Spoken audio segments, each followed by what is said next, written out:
we're going to finish our discussion on starting your breeding program. So why don't we just jump right in there and get started?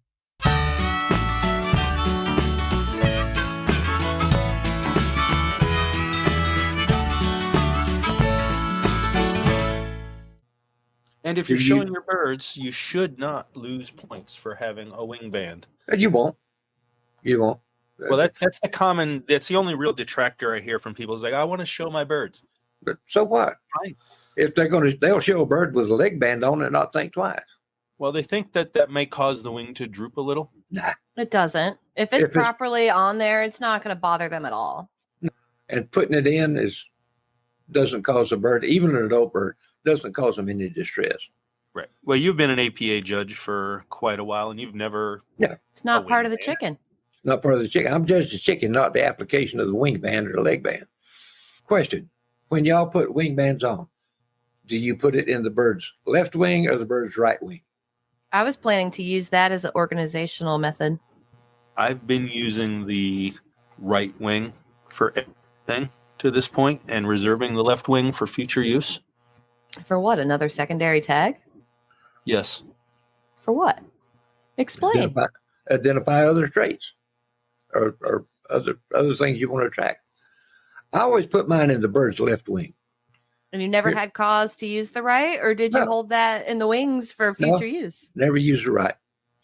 Well, I hold the bird in my left hand, and I fan out what would be the bird's right wing and find my tag and read it. So to me, it needs to be on that right wing. Try it on the left wing. It's a lot easier. Then the bird's facing forward. Yeah. I always hold a bird in my hand. I want the tip of the keel bone, front tip of the keel bone, touching up against the heel of my hand. Mm-hmm. I'm supporting the bird. I've got the 2 fingers in the middle, or the 3 fingers in the middle underneath the bird's body. I hold the bird's wings, left wing with my right thumb, their right wing in my right thumb, and their left wing clamped down against them. Mine are too big to do that. They're not. No, they're not. Oh, we'll find out in November. You got the little teeny tiny hands. And the reason I use that left wing is because my tendency is when I'm holding them facing me, I just fan out I learned this in judging. First thing I do is I hold a bird. I'm feeling the length of the keel bone as I holding it in my hand. How far does the keel bone go from the heel of my hand towards the tips of the finger? And you have your fingertips towards the back side of that keel? Yeah. The whole keel bone's running through my palm and right down to my middle finger. I've been doing it from the other direction, and maybe that's what makes it goofy sometimes. It can make it different. But I'm using my right hand to examine the bird. I fold out the wing to check the primaries and secondaries. That's the first thing I do. All right. So I automatically begin putting the wing band in their left wing because that's the wing I go to first, actually. I wonder if that's the difference between showing and growing for meat. I mean, the way that I've always seen and the way that I naturally started handling birds, nobody ever taught me how to pick up and hold a bird. Yeah, that's where I'm at. No one taught me. I'm just winging it. But I figured out that if I put it in the palm of my hand with the legs dangling through my fingers and I tuck the head kind of underneath this arm to shield its eyes, it pretty much just goes to sleep in my arm. Yeah. And I can do whatever I want. Yeah, exactly right.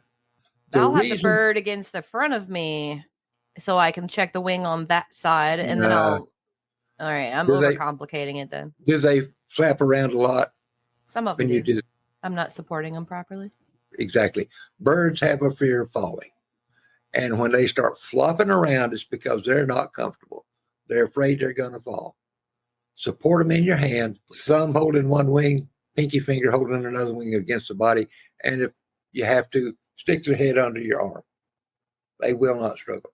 So when your pinky and your thumb, and they're holding the wing, what part of the wing are you making contact with? Is it like the tip feathers? Yeah, tip of the And that's enough?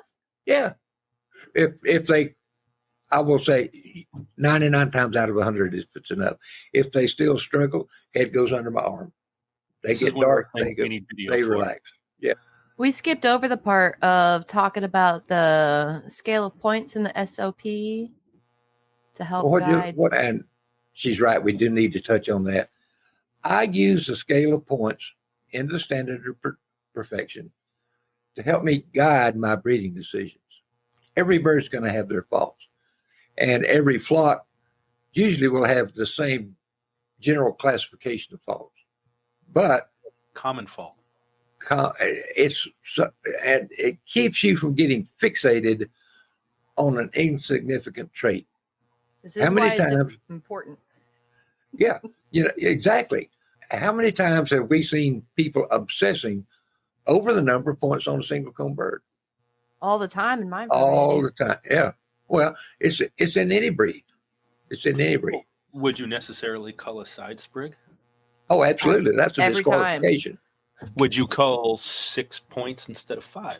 No. If everything was good, 6 points doesn't mean anything. Because if you go to the scale of points, when you're evaluating and selecting birds, every bird starts off at 100 points, and defects count as individual number of points. The higher the point value, that tells you where you need to start putting your emphasis. An extra point on a comb is only a half point cut. Versus too short of a back because the back itself is 10 points. Exactly. When the comb is a total of 5, if I remember right. I don't have it in front of me. Standard bred heritage bird will have all the production qualities because it's going to have the body capacity and the in theory, and fleshing. And I'll tell you, you're breeding a dual purpose bird or whatever your standard is. That's what you should be breeding, not just a pretty bird. There's a whole section in the standard of perfection that admonishes exhibitors and judges to pay attention to the production of ability of a bird. Does it happen often? Very infrequently do people who are showing birds pay attention to that. And that's what really damaged a lot of our dual purpose birds and standard bred birds. Yeah. But it's also and I was late to the party. Genetics.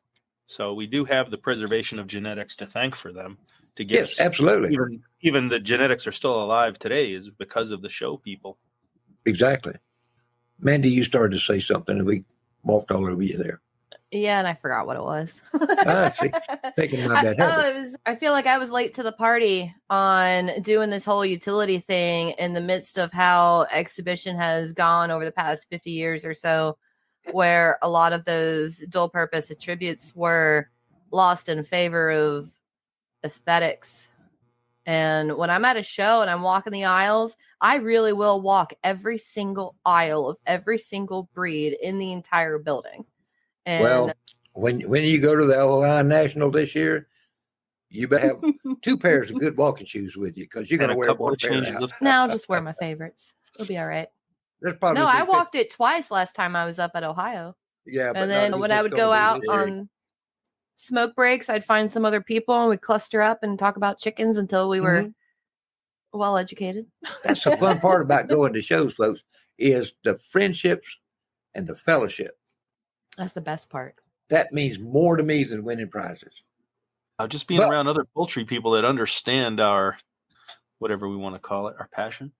Yeah. Once you get a gaggle of bird people together, man. Is it a gaggle or a flock? And is it a fly? It's whatever bird term you want to use. Well, I use a non-bird term. It's a train load of folks. Well, that's vintage. Well, what would you expect from me? I'm vintage myself. Getting back to breeding to the standard, if we don't breed to a written standard, we're going to wind up breeding birds that don't look like, that don't perform like breed as the breed was developed to do. Well, you can get dangerously close to having birds that are more similar to, what's the term? Barnyard mixes and stuff where you can't accurately figure out what they are. Like one hybrid that comes to mind is Easter eggers and how they interchangeably use Americana as a breed name. And that's doing the purebred birds a disservice because they're dramatically different. Because an actual SOP bred Americana has set color parameters and set standards, and there's goals to achieve in their breeding versus an Easter egger that can be any color and lay any color egg. And well, Mandy, that can happen in a lot of other breeds too. Rhode Island Reds, for example. Hatchery Rhode Island Reds and standard bred Reds do not look like the same breed. I heard that the hatchery Rhode Islands are more of a production red type of bird. Exactly. Well, they're satisfying a requirement from a different customer.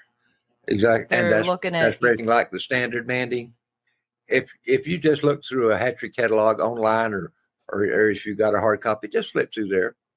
Take a good look at the birds' bodies. You will see the vast majority of birds in that catalog or online catalog have the same identical body shape. There's no body differences. There's no type differences. That's if they're even using real pictures. Some of them use art.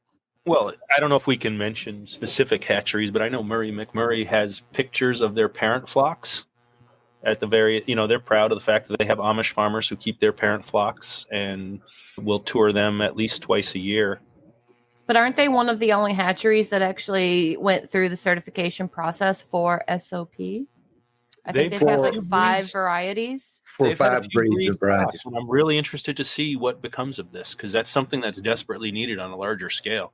And they have the resources to do this. Well, not only that certification process requires them to be certified by licensed APA judges. Yes. Mm-hmm. So there's definitely value in that certification process. And it has to be a majority that meet it, not just some, but a majority. More than 50%. Yeah. I think that's great. It's going to help move the poultry industry forward. Yes. Only if the consumers care. I think they will. And I'm seeing that shift in the consumers acquiring the knowledge to realize that there is a difference between hatchery stock and standard bred stock. And almost 100%, when they look at the two side by side, prefer the look and the appearance of standard bred poultry over the same breed that's just not been selected for that. Now, if we have some of these hatcheries that are going to close that gap, I'm all for that. We'll see how it all pans out in the future. Yeah. Well, it's like anything else in life, change takes time. Well, it's going to give the new prospective poultry keeper / breeder the ability to, start with better stock. And I think that's a good thing. Yeah. And they're going to be breeding to this standard of perfection. So the new poultry person should be able to continue that very easily. They have the blueprint in the book. All they got to do is continue it. Exactly right. Well, and I know people like us talking about it. That's a big reason why we do what we do. I thought I was just hanging out. Well, that too. It goes back to that whole trainload of folks, But, Mandy, what's your thoughts on using extreme birds, and what do you consider an extreme bird? Oh boy, do I have experience there. So you guys already know that I'm a big fan of utility and production traits. So there was a season where I got some incredibly monster birds as a result of what I had done leading up to that point. And I would call them extreme in their width and their growth rate. And they were just monsters. So I bred them, and it gave me a ton of problems where form lost the function, and I saw where it went too far, and I had to scale it back, and I had to go take some of my hens back to a daintier, more refined male to get back to the birds who could chicken well. And I saw some instances of leg issues where they were bow-legged, and they didn't have the bone density to support their mass. And it got sloppy. It got messy. It got call heavy. And that's where I was like, oh, okay, so that's the breaking point. Now we have to backtrack and go into salvage, because I took an extreme and bred it, and it didn't work out well at all. Did you notice it doing anything to your fertility and your hatchability? I didn't have them long enough to find that out.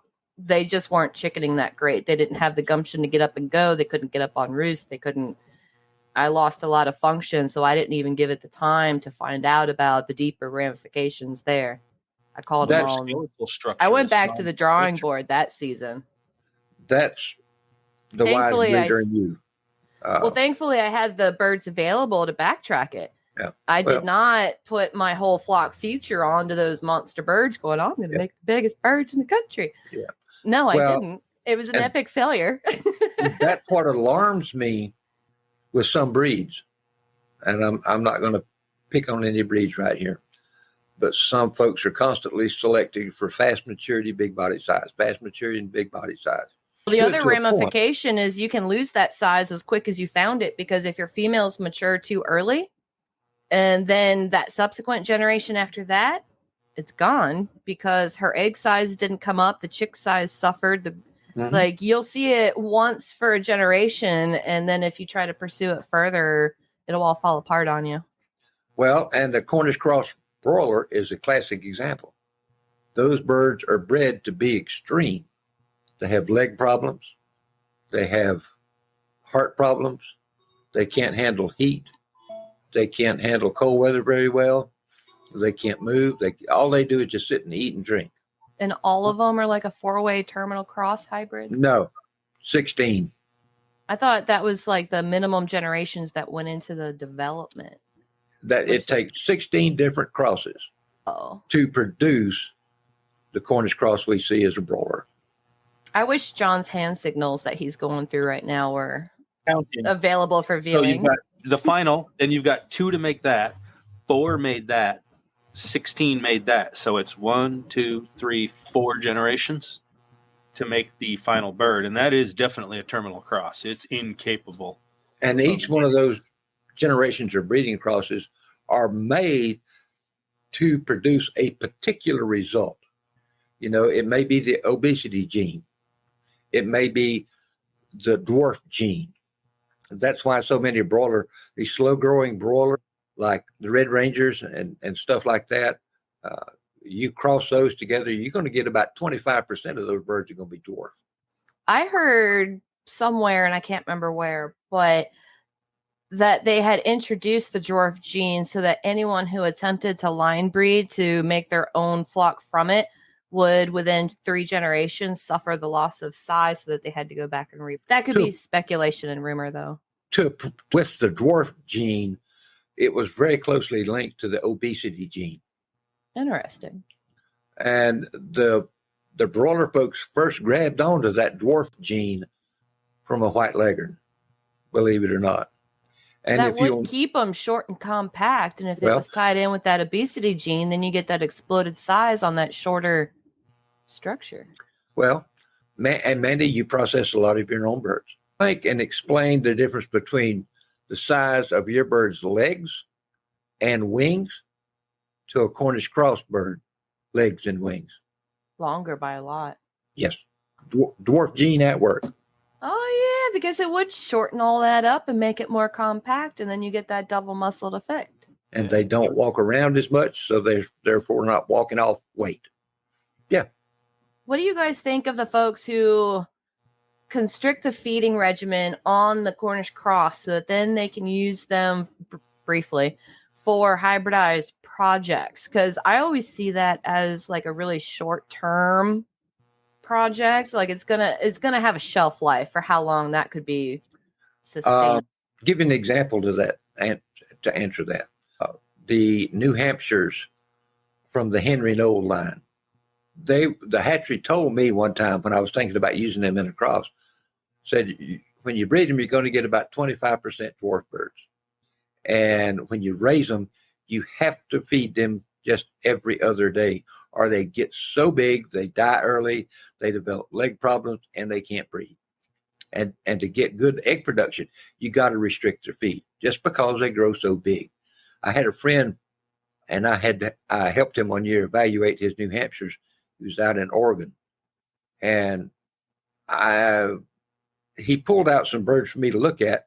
He said, "Now these are my black ops birds," and there was cockerels that were weighing 17 to 20 pounds. Wow, and a chicken? That's turkey weight. Those things would wear you out just picking them up and evaluating them. But what he had done, he had crossed in a red ranger, and literally their legs were as big around as two of my fingers put together. They were huge. Like the lower leg, the scaly part? Yeah, the shanks.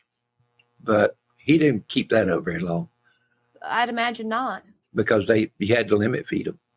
And that adds a whole other level of tedium to your daily chore list. Well, you bring up a very good topic of feed and nutrition and its effect on the birds. And the feed conversion rate versus age of processing. And what's the sweet spot that keeps you in a sustainable territory rather than commercial? Well, I think no matter what, we need a high quality, nutrient rich diet. And then we limit energy and calories after that. Think of it this way. If we need to. What you feed those breeders translates directly to the quality of the hatching egg, which translates directly to the quality of the baby chick you get. Absolutely. What's the first thing a human female does when she finds out she's pregnant? Start taking folic acid. Well, and everything else too. Yeah, it's so critical. Prenatal nutrition. I can't express enough that you need to have a really good, high-quality breeder diet. And a good quality breeder diet is going to have extra vitamins and minerals in it. I learned a long time ago that 16% layer feed is not a breeding ration. Nope. Not even close. Unless they've got free range to offset the nutritional differences. And a lot of times that won't do it. And then a commercial off the shelf, even with several acres of free range, I would not consider less than an 18%. If I was going to use a commercial feed to get the additional nutrition, the pumped up amino acids, the pumped up vitamins and minerals, I would use a feed supplement designed to do just that. Now, I see a lot of folks, I'm not buying that supplement because it costs too much. They'll buy 16% layer. They'll go out and then buy high protein catfish feed or cat food to bump up the protein and the amino acids. When it winds up costing them more to do that than if they would invest it in a good bag or a bag of good fur trail breeder and showbird supplement. Well, the birds are going to eat what they feel compelled to eat if it's there. And when you put down cheap food full of fillers and stuff, they're going to eat and eat and eat and eat and still come up lacking to where then you're going to run into the issues of them wanting to eat on feathers and eggs and each other. Yep. Because they still feel that they're lacking in protein and the amino acids and all of that. And if you just set them up right from the get-go, you can save yourself a whole bunch of grief. And a whole bunch of money. Yeah, that too. If you're and it's my when I stopped trying to save money on feed is when I actually started saving money on feed. And there's definitely an irony in that. And the further down this rabbit hole I go, sourcing my whole grains and, wheat, barley, corn, getting the essential things that I don't have local access to shipped in or going to pick them up has really helped bring my feed costs under control and increase the diversity of the bird's diet and made it more resilient, I think. People just don't realize that when they shift from a lower quality big box store feed to a high quality good breeder feed, they're going to save you anywhere from 15 to 25% in feed cost alone. With grit. While also improving your hatch rate, improving your growth results, improving through the whole chain of the flock even. Yeah. But none of this is any good without grit. Appropriate size. Absolutely. Earlier we were talking about the importance of big gizzards. Well, grit's one of the things that'll help build those big gizzards. That gizzard needs to be working all the time to grind the food, to feed the bird's body so they can produce good high quality chicks. I saw recently where someone was feeding grass clippings and I cringed inside, wondering how much grit they had provided. And it had started a debate on if that was healthy for the birds or not, because yes, they need their leafy greens, but if you provide it to them pre-cut, it's a predetermined size they have to swallow. And it took me back down memory lane where I had a very, very nice Moran's pullet. And she had just started laying. That egg color was there. Her color was there. She was a blue. She had that lacing. She was a dang nice bird. And she started going downhill, and I was trying to figure out what's going on. And I did everything I knew how to do. And then at the end of a week, I had to call her. So I called her, and then I opened her up, and guess what I found inside of her intestines? A giant blockage of grass. Yeah. That had come all the way through the crop, the gizzard, and into her gut, and didn't work out well for her. And I've never fed grass clippings ever again. Run ahead of my mower. We were talking about this earlier. So they learn this behavior where they don't follow the mower. They walk on each side of the mower, and they catch all the bugs that jump out of the way of the lawnmower. You know where I learned that? I was working with my uncle one summer on a big cattle ranch, and we were putting up hay. And there would be a whole line of birds walking just crammed up against the front of that mower as it was cutting grass. And man, they were grabbing bugs right and left. Yeah. At first, I thought they were going after the grass clippings, but then I noticed it was the bugs that were jumping out of the way of the mower. Oh, they know what to eat. When I was a kid and I was doing labor on the homestead, I guess you'd call it, and I was doing planting and digging holes with a shovel, I'd have at least 5, 6, 7 birds following that shovel around. So as soon as I stuck it in the dirt, they were there to collect all the worms. Yeah. And I'd be lifting that shovel full of dirt out with a chicken standing on it. Here again, I'm going down this rabbit hole. But people spend a lot of money to feed treats for their birds and grow mealworms or whatever. You know, an easy way to give your birds a good high amino acid treats. What's that? Take a bale of hay and throw it out in a pen. Let it sit for 3 or 4 weeks, and then turn your birds in on it. That thing will be loaded with bugs, and they'll turn that hay over 16 ways from Sunday. Yeah. Have you seen the pastured poultry methods where they range them through an area of pasture and they set up compost within that area? And I can't remember the guy's name, but he'll take a circle of wire and put it inside that area, and he'll take all of his bedding waste from the coop where he cleans it out. He puts a tarp inside of that coop so they can lift the tarp, carry it to the cage, drop it in there. And then they start putting all of their kitchen scraps in there, and they build up this caged compost situation.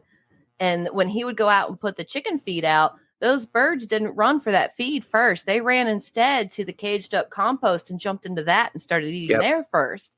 And then when he would move the birds further down and he would rotate them through, they would take those piles and either spread them out where they were, or they would collect it and then use it in the garden.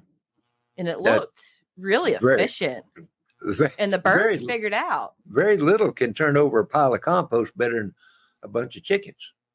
Yeah. So by the time he was working them down, like he moved them forward just 10 feet at a time so that he could move that ring down.